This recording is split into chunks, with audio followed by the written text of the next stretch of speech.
welcome sa Homeboy. Usap tayo, kaibigan. We have a special guest on this morning.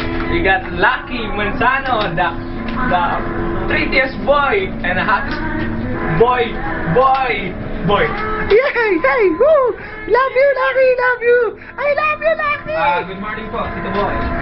Good morning po sa mga nanonood, no? Lucky, alam naman natin na ikaw ang hottest male roster ng Ruin. Di naman, Tito Boy, di naman.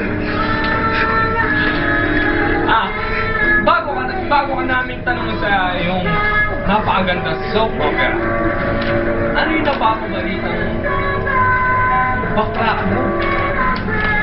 Alam mo, Tito Boy, napaka-imposible niyan, no? First of all, every morning nga pala, dad ko sa game ng baka. Every morning yan, game ng baka, pinalitan niya si Chris Batino. Bali, Tito Boy, ganito yun.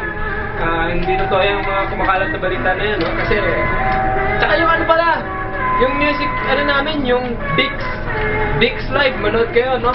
Tsaka every Sunday sa ASPE, manood po kayo. Tito Boy, hindi po totoo yun. In fact, I have a girlfriend in the States, you know? Kilala niyo naman siya, Tito Boy, di ba? Oo. Sino ba siya? Si Rufo. Si Rufa pala. Tito Boy, yes sir. Yes. Is that Ilma's wife? No, Tito Boy. Bali, dalaga po siya, Tito Boy, you know? No?